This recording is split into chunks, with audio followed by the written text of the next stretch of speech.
Welcome to Mina Cup Inside the Game, the official podcast of the Mina Cup, where we have real conversations with people shaping the future of football from grassroots to the global stage. I'm delighted to be joined for our first episode with a good friend and a person who's enjoyed a huge wealth of football experience in the development world, Gareth Henderby.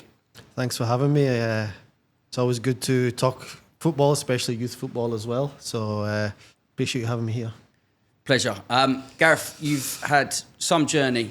If you could sum up your path over 60 seconds, can you just take it for the guests, please? Yeah, I mean, obviously I'm from Scotland. I grew up there, and like most people in Scottish football, you are kind of brought up into football and Rangers or Celtic and all that background. So it was always a dream to be a footballer, and I was able to play professionally for a few years before I took a not an unexpected turn, but I went into coaching really early, and on that coaching journey through starting doing some work with the Scottish FA at grassroots level, and started doing my coaching badges at the age of 21 years old. I had a chance to go to Africa, to Ghana, and this was 26 years ago. And the opportunity just came around a little bit by chance, and I went down there and I met somebody called Tom Vernon, who set up Right to Dream Academy, which I was part of from the start. And what turned out to be a 3-month visit turned into be a 16-year stay in Ghana, then an 8-year stay in Denmark when we was able to purchase FC Nordsjælland. So we were the first ever club or academy from Africa to buy a club in Europe, with the mindset that we wanted to give opportunities for our African players within our own environments. But through that long journey in Africa and Denmark, I've been able to experience some unbelievable things, working closely with a partnership with Manchester City, going into Denmark and having the opportunity to have the youngest club in Europe, especially with Scandinavian African players play, and also being part of a team that helped shape the Right to Dream group now. And in the last year, I got the opportunity to join a multi-club ownership group called Blue Crow Sports. And in that role, I've been able to work within the African space again. We had a club here in Dubai, which is no longer, but we were able to do some work out here in the Middle East with that club. And then we have our 2 teams in France, which is Le Havre, and our club in Spain, which is Leganés. And we also have one club in Mexico, Cancun FC as well. So working across that space with the leadership team has been a new challenge, and it's been pretty exciting as well. It's a pretty unique journey, isn't it? Yeah, and within that time, particularly firstly going out to Africa all them many years ago, what have kind of been your fondest highlights of that? Yeah, I mean, going out young was probably a blessing because we had time on our side, and Right to Dream, well, what became Right to Dream was grown organically. It wasn't a big investment where we had someone behind us putting in a lot of money. We had to fight for everything that we was able to achieve. And I think that was the overall great thing, was able to achieve so much with a brand called Right to Dream. It's a brand now that you can hear throughout the world of football. So that's been exciting. I think, obviously, giving a lot of kids in Africa the opportunity to play football, the talent is there, but the opportunities are not always there. So we were able to give a lot of opportunities, and then not just football, we were able to give a lot of opportunities for boys and girls in Africa to go and study at the highest level, especially in the US and the UK as well, to get access into the best schools, the best colleges, and for some of them kids to then go on and play professionally in MLS, or to come back and work for Right to Dream. And I've got a few guys working for me in Blue Crow now that went through that pathway. I think that's really satisfying. I've got players that's played in World Cups, Champions Leagues, but I think when you see a kid that gets the opportunity to get a real education and get an opportunity for a real long career in life, I think that's really satisfying. Yeah, it's an amazing story. I mean, I remember speaking to you many years back. I don't know if you remember it. I was trying to get Right to Dream to come to the Mina Cup. Obviously, Right to Dream, such a popular set up that you were getting invited all over the world to tournaments? Yeah, I mean, we got into a real strong position where, African football and African teams in tournaments in Europe or Japan or Brazil, which we went to, wasn't getting those opportunities. And we were able to build a trustworthy brand from Africa that could get invited to these tournaments, which was unbelievable opportunities from under 14s, 15s through to under 18s to play in some of the best tournaments in the world against the best teams in the world. And not only do that, but also have success in those tournaments as well, which was exciting, to say the least. How important is that for players and coaches to play in these international tournaments? I think when I look back, when I was young and playing in tournaments, these are the best days of your life to get those opportunities to play in tournaments. And now some of the tournaments, like the Mina Cup, the organisation behind it and the size of the tournament is unbelievable. And have a tournament that goes over a number of days as well is a complete unique opportunity that wasn't really around when I was growing up. So Gothia Cup is an example of a tournament that we played a lot, and it's a week-long tournament in Gothenburg. And it's not only just a football tournament, it's also a meeting of cultures, a meeting of people you'd never meet in the world, and also a meeting of football cultures as well. So, you can play against your Mexican teams, which brings a lot of noise and colour, and you can play against another African team, or you can play against a Scandinavian team. So that uniqueness of having these different cultures on and off the pitch, I think, is pretty exciting as well. Lucky enough to be over to Gothia myself as a coaching at that aspect, and just the experience. It's not just about on the pitch, is it? It's about off the pitch as well.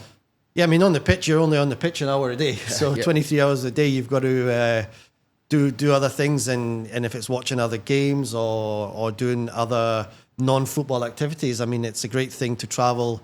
When we went to Brazil, for example, we had a tournament in the Brazil FA headquarters just outside Rio, but also to go and see things around in a city, in a country, you'd never get that opportunity.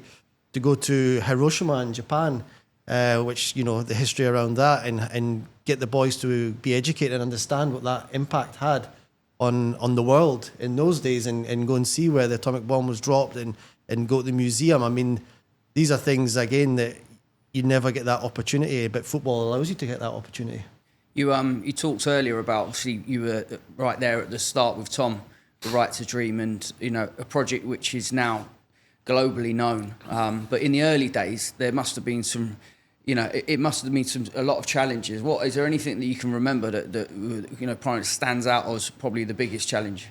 Yeah, I mean, in those days, we started with an under-12s team on a dust pitch in Ghana.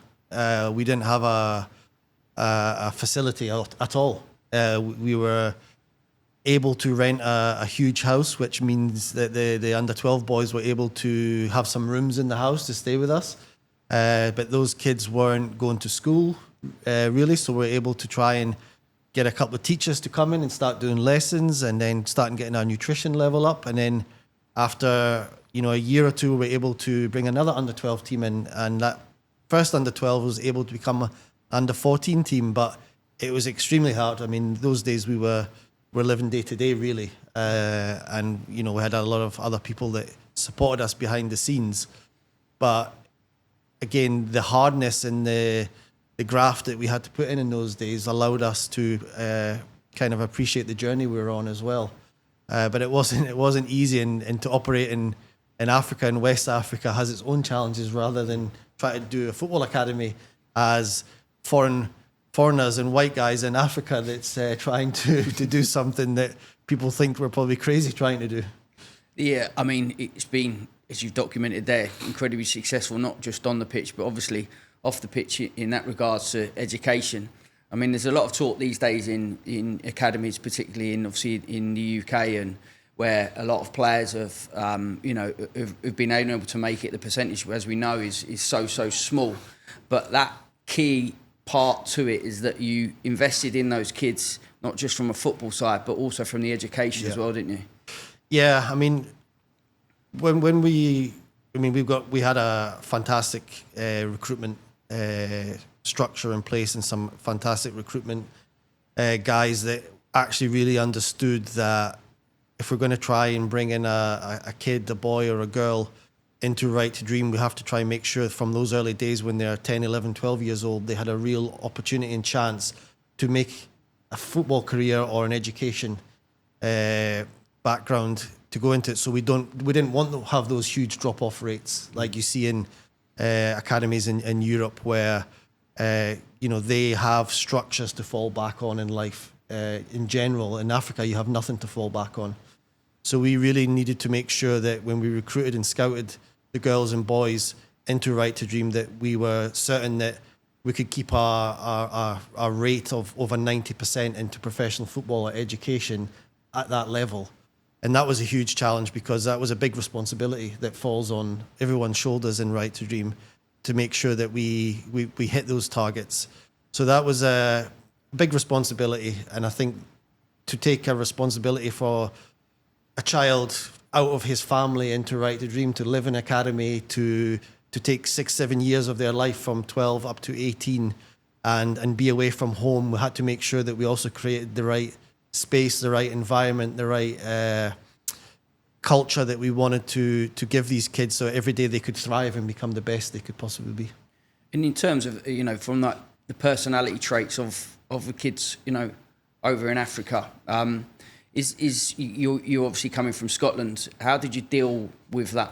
I mean, generally kids are kids at the end of the day. And we get a lot of energy working with kids, especially the younger kids. They have such a love of football. Like Africa and football, it's religion. We always say that, and it's great now that there's many more African countries getting opportunities at the World Cup, and there's an under-17 AFCON and under-17 World Cup every year, and there's more African countries getting opportunities to play football because the passion in football there is way above what I ever felt was passion in football in UK or Scotland or Europe. So there's a love of the game. I mean, when we finished training in the Right to Dream Academy in Ghana, within 20 minutes, the kids are set up a little 4v4, 2v2, 3v3 game on the half-size basketball court. They haven't finished football. So they will play from morning till night given the opportunity. So I loved that feeling and that passion you get from the kids in Africa. Fantastic. And then the move to Denmark, how did that transpire? And, you taking a major role in that? Yeah, I mean, what we felt, we had a partnership with Manchester City it was going to be a 10-year partnership. But, when you look at different ages and stages of development in kids, that 18 to 21-year-old phase is still so important. They're going from an academy footballer into a professional football environment. And what we were finding was we didn't have the control over that age where we could give the players the best opportunity to still make it. So what we were having was players at 18 leaving Right to Dream was world-class talent, and by 21 they hadn't reached what the projected direction we hoped they would go on and as a footballer. So that's why we done a lot of work to find where should we get a club in Europe, where could it be, what country, what league, rules and regs is all have to come into immigration rules as well. So Denmark landed and we were able to get FC Nordsjælland. And the big role we needed to have was how do we now get an African academy to work with a Scandinavian academy, and complete opposites in culture and how things are done. So how do we make that work? Where's the glue that can maybe come together to make that work? So that was a big part of my responsibility and a few other people's responsibility in those early days of how we could make this work, because it was a huge task, to try and bring these two completely different worlds together and try and get African players and Scandinavian players on the pitch at 18, 19 years old in the top league in Denmark and win as well. So it did take a few years to get that to click and get it right. And then once we were able to do that and get staff and the understanding and the clarity of people to know what we're trying to do, then I was able to turn the corner and and start to have success with it. I mean, there must have been, see, a number of challenges in regards to fusing that, but there's also the side to, obviously, from what we're doing with the Mina Cup from a development perspective, where see we have a lot of parents watching these games, and that difference between developing players but then needing to go and win games. Yeah, I mean, when you go around any football field when there's kids playing, there's always the push and pull between winning and development. In football, we try to always make it clear that we were always looking to develop. And if you do the development right, I think winning's a byproduct of that. But there's no kid in the world that doesn't want to win. So the winning's there. The challenge we have in tournaments and games is getting parents to control themselves a little bit, because it's obviously they really want their kids to win. But like I said, kids will always want to win anyways. But coaches have to see the long lens.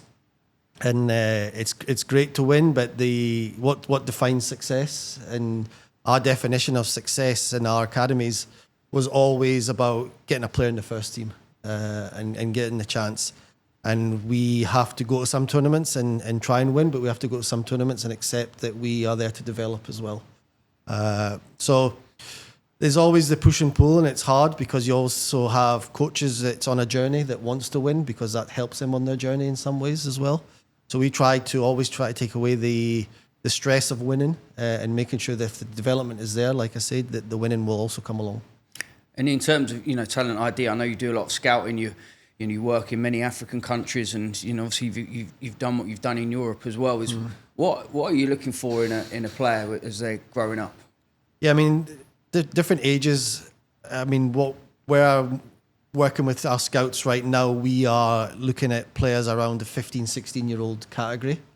And within those age groups, you've got a short space of time before they're 18 and become professional footballers.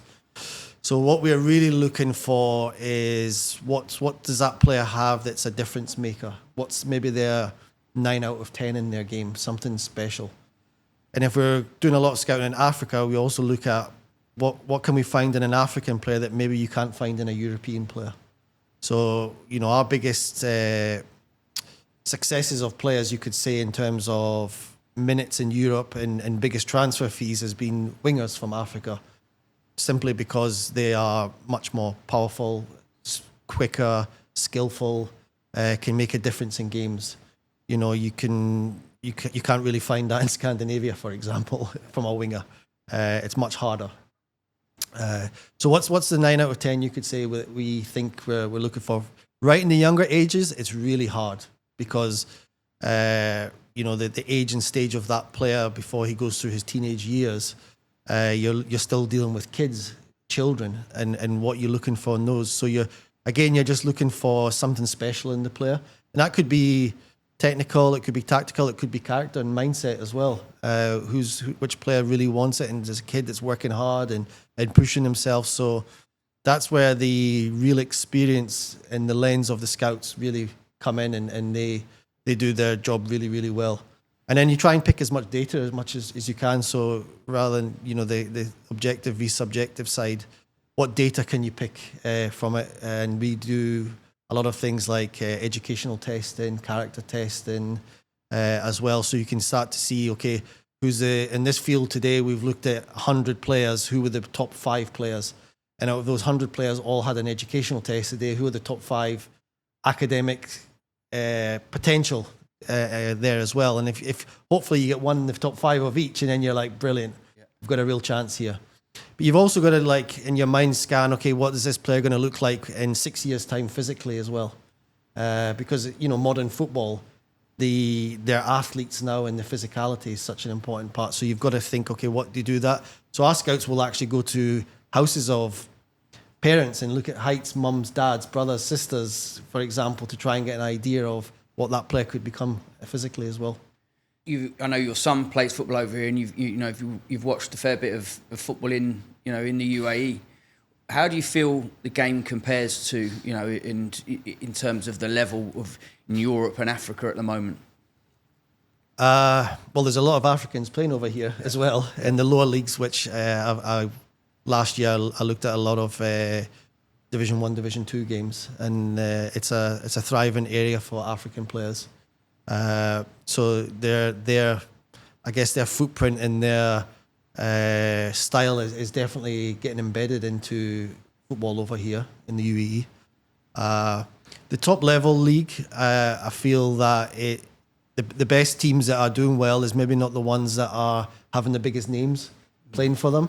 It's maybe the ones that have a structure and you can see a good style of play. Teams that are maybe pressing the best and having players that's working well together, cohesively on the pitch. I think that's where teams are doing better here at the top level. At the lowest and the youngest grassroots level, you could say, I think the football's thriving. I mean, there's so many kids playing football. If you go to some of the bigger venues here on the weekends, it's great to see that so many kids are playing football, and there's a lot of really good young players as well. If I came out on a weekend and had my scouting hat on, there's certainly players I think would be interesting compared to African players as well. So football's thriving here. There's obviously the big pay-to-play model working here as well, but I think there is a pay-to-play model here, but that pay-to-play model's bordering on elite football as well in many clubs. So a lot of good work happening. Yeah. And I mean, you've been here 2 years now, so you've had the opportunity to gauge that. What areas do you see where improvement needs to be made to bring it up to a European standard or a South American standard? Yeah, I mean, games program, I think you need, if you're going to be a player that goes to the highest level in the youngest ages, you need a mixture of different levels of games and cultures. So if you are the biggest and best academies here in the country, how many games are you playing outside the country, and who are you playing against, and what games, how are you able to get those games, and what tournaments can you go and play? I think that is something I would say clubs are invested in. A lot of clubs have invested, I've even seen in 2 years, in the facilities, really developing facilities a lot. And you even got some clubs now that are having residential academies as well, where players are staying full-time in the facility. So they're big steps, you know. If they're living and breathing football every day, then they have an opportunity. And I know a lot of people talk about the mindset of players here, especially local players. Do they really want it? And is it enough for them to really have the drive to be a footballer? So the mindset part of the game, I think, is a big thing that can also be improved upon in a lot of places with sports psychology, etc. Yeah. I know it's a kind of a word that's often thrown about, but pathways in terms, you know, you've seen many different pathways from players going from Africa, but I think the question that, you know, when I coached here previously was that, you know, how does my child become a professional footballer? If they're good enough, then, you know, what is your view on the potential pathways out of here? Yeah, I mean, that's a good question, and it's not an easy one, because if you have a really young kid, let's say between 10 and 15 years old, what is the best thing for that kid? And there's no right or wrong answer, to be honest, because somebody may say the best thing is to take him to the UK and get him an academy there, because it's at a higher level generally across the board in terms of teammates and opponents that you'd have. But also, is it the right thing to take a kid out of his family life and his school life? And, you know, football in a young age has to be enjoyed. And there's too much pressure in football now from the whole industry and people around it that kids have to make it, rather than kids have to enjoy football as well. If you are good enough, I think you'll also get the chance to have opportunities. Like I said, if you are playing in a tournament like the Mina Cup, it's heavily scouted, and you know, clubs from all over the world will come and scout major tournaments, and kids will get opportunities. And that's becoming a more and more. I mean, the number of scouts in the world now, it's crazy how many, even one club, how many scouts they have. So top talent will get scouted, I feel. Yeah. They will get opportunities. And it's so hard to become a footballer. And that's the reality we have to think about as well. Then even if you're a good player, you might not be good enough to be a full-time footballer. Yeah. And we often talk about in Africa, especially, there's a lot of good players, but how many very good players there are? And that's the question. Yeah. And you're now international football director of Blue Crow Sports Group. Yep. What does that involve? Quite a wide range of things. So we've got a few projects that we are working on. So one of them is started up our African project based in Botswana. It's a elite football program where we're bringing in boys for a 2-year program, 16 to 18 years old in general. And we've partnered with an academy in Botswana, but most of our players are coming from West Africa region, Senegal, Ivory Coast, Ghana, Gambia, for example. And the mission for that is at 18 is to get those players into our clubs in Europe, our own clubs that we own. So that's been a big project for the last 6 months to get that off the ground. We had to implement a new technical team, staff team. We had a scouting project going on for a year to find those players, the 20 players we have in that program. And then a lot of scouting has to continue. So quickly the transfer windows come around, summer and winter, and those players leave, and we've got to make sure we've got the next ones into the program as well. So that's been a big part, and then we are doing a lot of work within our kind of centralised football department in Blue Crow, building structures around our methodology, building structures around our performance standardisation across the group, our style of play across the group. And then I've been looking a lot more deeper into our group succession planning, which players we have under the age of 20 across our whole group from Africa, France, and Spain as well. And what do we have coming through the pipeline, and what, more importantly, what do we not have coming through the pipeline, which maybe we need to start thinking about from a scouting perspective. So it's really wide ranging what I'm doing, but I think that's what I like about it as well. It's quite exciting when you have a lot of different things that you work on daily. Yeah, it's quite fascinating to me from a scouting and building that scouting network. How do you actually go and do that in remote places across Africa? Yeah, I mean, to give you an idea, we look at 20,000 players a year on the ground. So we've got scouts on the ground full time, and they're looking at, when I say 20,000 players, that's 20,000 players between the age of 15 and 18. So really then a focus on countries. You can't scout the whole Africa. So we focus on African countries that are having the best talent, we feel. So that Senegal, for example, and Ivory Coast in West Africa have the best talent. And if you bring those two countries together in terms of players, they're not too dissimilar in culture and language as well. So we kind of focus on areas we try and be the best in.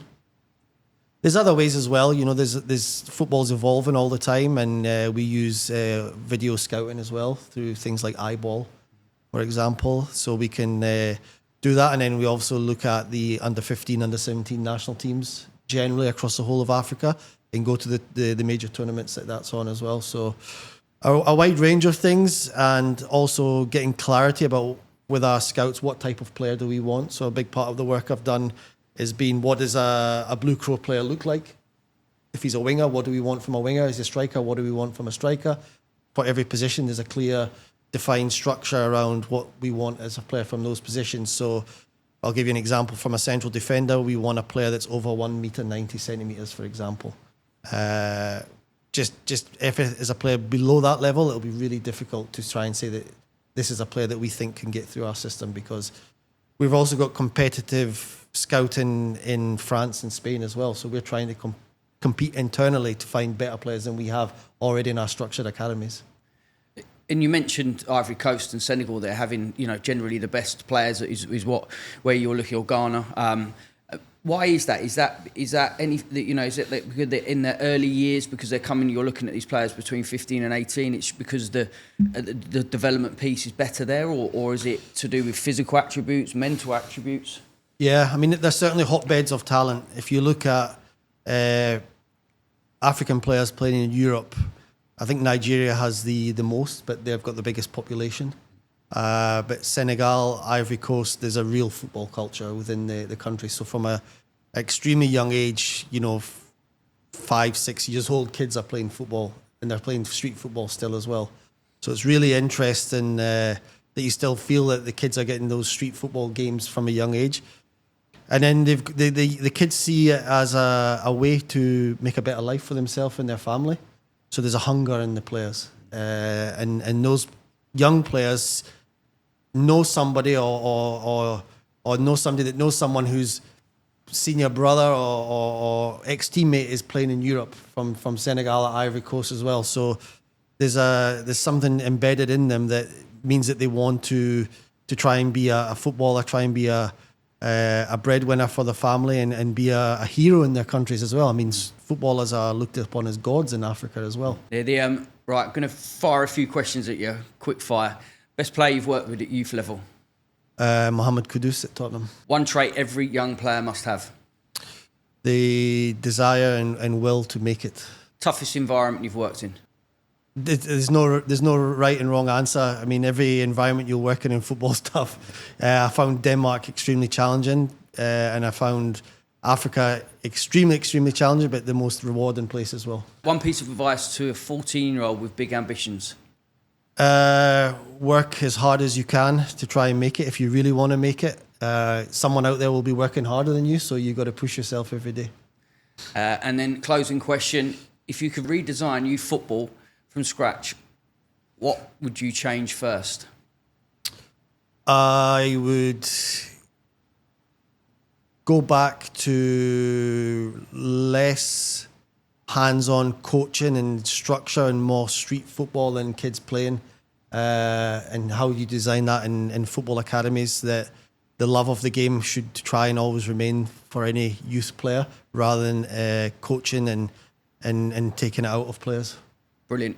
Really enjoyed that conversation, Gareth. It was the first Mina Cup Inside the Game episode, and great to get your insight and all that experience. Thanks very much. Appreciate it. Thank you. Cheers.